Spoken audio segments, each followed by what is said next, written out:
जय हिंद बच्चों, इस समय आप लोग महामना इंस्टीट्यूट के यूट्यूब चैनल से जुड़े हुए हैं और इस चैनल में मैं आप सबका स्वागत करता हूं। आज हम लोग class 11th mathematics Hindi medium NCERT book के चैप्टर 4 गणितीय आगमन का सिद्धांत यानी प्रिंसिपल ऑफ मैथमेटिकल इंडक्शन की प्रश्नावली 4.1 के क्वेश्चन नंबर 5 को हम लोग देखने जा रहे हैं।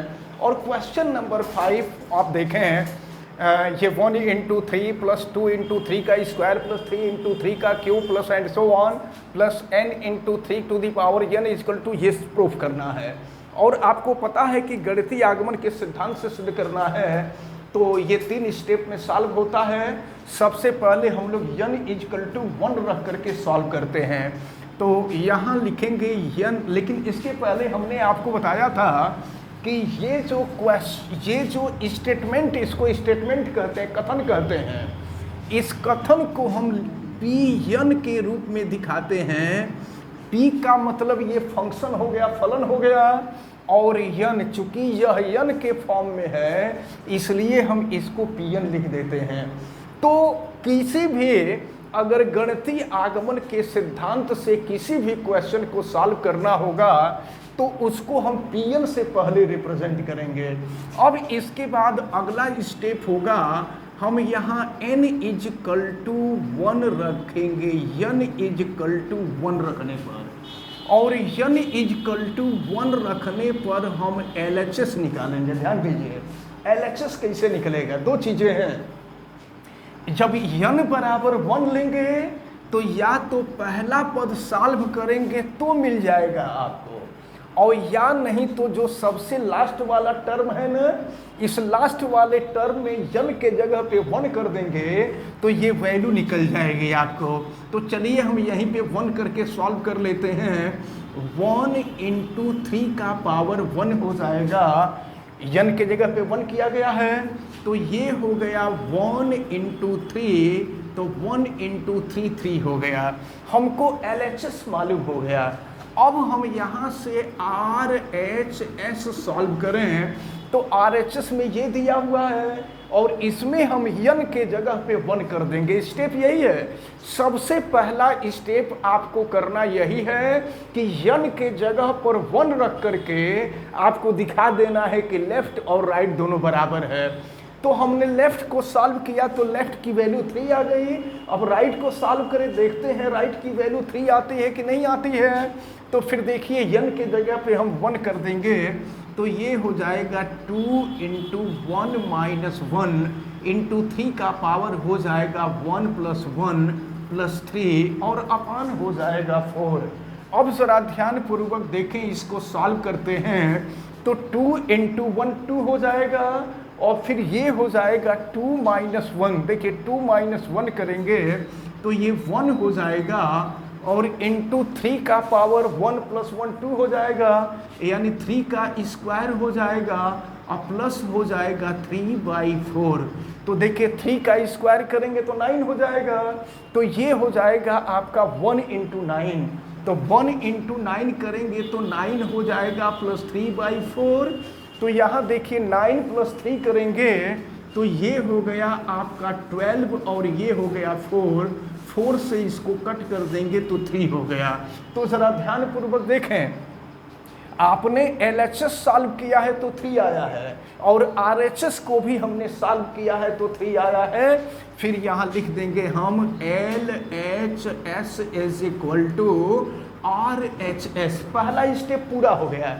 इसके बाद हम दूसरे स्टेप में क्या करते हैं, हम मान लेते हैं कि n इजकल टू k रखने पर ये जो दिया गया कथन है वो सत्य है। लिख लेंगे यहाँ, माना n is equal to k पर दिया गया कथन सत्य है। दिया गया कथन सत्य है। तो अगर कथन सत्य होगा तो फिर क्या होगा, लेफ्ट और राइट दोनों आपस में बराबर हो जाएंगे। तो ये हो गया pk इज इक्वल टू, अब जहाँ जहाँ n था हम वहाँ वहाँ k कर देंगे। और फिर देखिए क्या मिल रहा है, 1 इंटू 3 प्लस 2 इंटू 3 का स्क्वायर प्लस 3 इंटू 3 का क्यूब और प्लस एंड सो ऑन, ये हो जाएगा k इंटू 3 का power k is equal to हो गया ये आपका 2k माइनस 1 इंटू 3 का पावर k प्लस 1 प्लस 3 और अपान हो गया 4। तो अब देखिए दो स्टेप हो गया।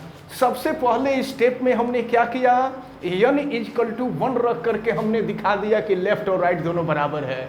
दूसरे स्टेप में हमने क्या किया, हमने मान लिया कि n इजकल टू k रखने पर दिया गया कथन सत्य है, यानी लेफ्ट और राइट दोनों आपस में बराबर होगा। अब इसके बाद देखिए अगले स्टेप में हम क्या करते हैं, तो अगले स्टेप में हम ये जो संख्या सबसे लास्ट वाली संख्या है ना, सबसे लास्ट वाली संख्या में देखिए यहां से यहां तक पदों की संख्या k है और उसमें जब हम एक जोड़ देंगे तो उसके बाद वाला पद निकल जाएगा। तो अब हम करेंगे क्या कि जहां जहां k है वहां वहां k प्लस 1 रख करके उसको लेफ्ट और राइट दोनों में जोड़ देंगे और दोनों में जोड़ करके हम राइट को सॉल्व कर देंगे और राइट को सॉल्व करके हम दिखा देंगे कि अगर n के जगह पर k प्लस 1 रखा जाए तो लेफ्ट और राइट दोनों आपस में बराबर होगा। ये जो थर्ड पार्ट है ये थोड़ा सा कॉम्प्लिकेटेड होता है, फिलहाल आप ध्यान रखिए। तो अब हम यहाँ लिखेंगे दोनों पक्षों में देखिए k के जगह पर k प्लस 1, ये स्टेप हर क्वेश्चन में होता है। आप पीछे से देखते आए हैं कि यही काम हर सवाल में हम लोग करते हैं। तो k के जगह पे k प्लस 1 हो जाएगा और ये हो जाएगा 3 का पावर k प्लस 1 जोड़ने पर दोनों साइड में हम इतना जोड़ रहे हैं और आप समझ गए होंगे k के बाद k प्लस 1 आता है, तो जहाँ जहाँ k है वहाँ वहाँ हम k प्लस 1 कर देंगे और इतना हम दोनों पक्षों में हम जोड़ दे रहे हैं।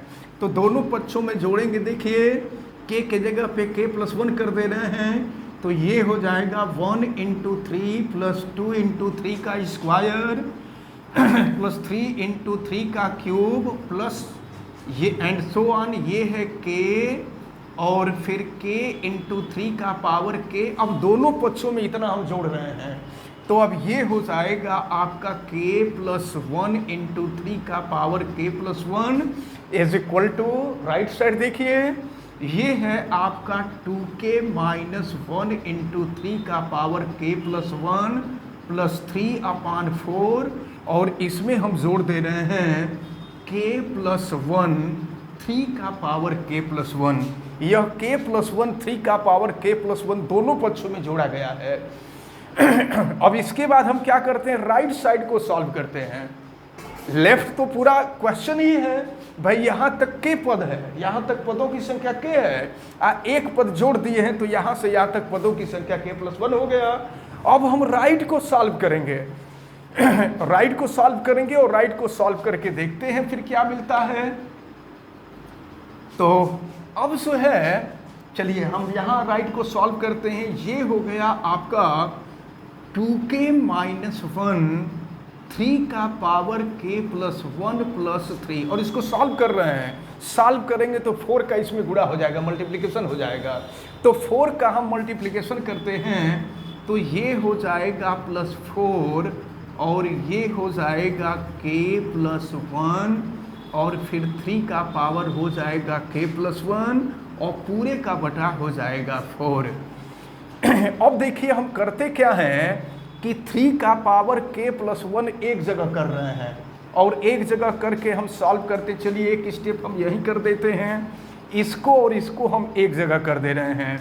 तो ये है 2k माइनस 1 इंटू 3 का पावर हो जाएगा k प्लस 1 और प्लस ये हो गया 4k प्लस 1 और ये हो गया 3 का पावर k प्लस 1 और प्लस हो गया 3 और नीचे हो जाएगा 4। देखिए ये पहला और लास्ट वाला एक साथ ले लिए हैं और 3 को बाद में कर दिए हैं। अब हम इसको सॉल्व कर रहे हैं, देखिए दोनों में क्या है, 3 का पावर k प्लस 1 यहाँ भी है, 3 का पावर k प्लस 1 यहाँ भी है, दोनों में से हम कॉमन ले रहे हैं।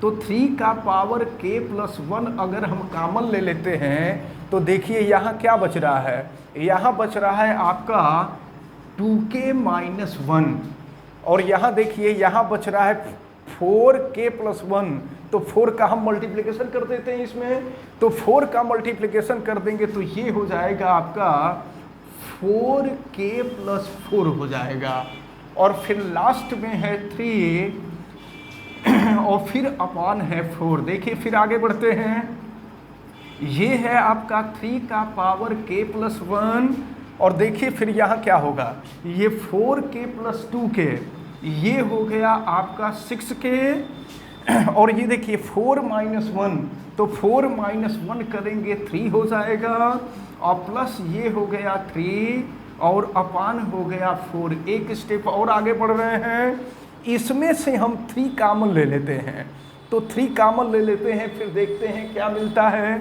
तो ये हो गया 3 का पावर k+1, और इसमें से हम 3 कॉमन ले लिए हैं, तो इसमें से जब हम 3 कॉमन ले लिए हैं तो ये मिला आपका 2k, और प्लस हो गया 1, और प्लस हो गया 3, और नीचे है 4। ज़रा देखिए यहाँ 3 का पावर कुछ नहीं है तो 1 है, तो आपको मालूम है कि जब आधार समान होते हैं तो गुणा में घात जुड़ जाता है, तो गुणा में घात जुड़ जाएगा, तो यहाँ देखिए 3 का पावर k+1 है और यहाँ 3 का पावर 1 है, तो 3 का पावर k+1 हो जाएगा, तो 3 का पावर k+2 हो जाएगा। यहाँ लिख देते हैं 3 का पावर k+2 हो जाएगा, और फिर ये हो गया आपका 2k, और प्लस हो गया 1, और प्लस हो जाएगा 3/4। ज़रा ध्यान दीजिएगा आप यहाँ, ये जो वैल्यू है आपकी यन के जगह पर जब हम k रखे थे, देखिए यन के जगह पर जब हम k रखे थे तो ये मिला था। अगर हम यहाँ पर जहाँ जहाँ k है, अगर वहाँ हम k+1 रख दें, जहाँ जहाँ k है वहाँ k+1 रख दें, तो ये वैल्यू जो हम लोगों को प्राप्त हुई है यही वैल्यू मिल जाएगी। आप रख करके देख लीजिएगा। तो अब n बराबर 1 रखने पर लेफ्ट और राइट दोनों बराबर आ गया था। दूसरे वाले स्टेप में हमने मान लिया था कि n बराबर k रखने पर जो दिया गया कथन है वो सत्य है। तीसरे स्टेप में हमने क्या किया कि उसके बाद वाला k के जगह पे जहाँ जहाँ k है वहाँ k+1 रख करके हम इसको लेफ्ट और राइट में दोनों जोड़ दिए, और जोड़ करके राइट वाले को हमने सॉल्व कर दिया। तो सॉल्व कर दिया तो ये मिला। ये वही है कि अगर n के जगह पर हम k+1 रखेंगे तो देखिए n के जगह पर k+1 रख करके अगर इसको हम सॉल्व करें तो इसको सॉल्व करेंगे तो यही पद मिल जाएगा। अब लास्ट में यहाँ हम फिर लिख सकते हैं अतः LHS = RHS, और फिर लास्ट में लिखा जाएगा कि अतः गणितीय आगमन के सिद्धांत से सिद्ध होता है कि दिया गया कथन सत्य है।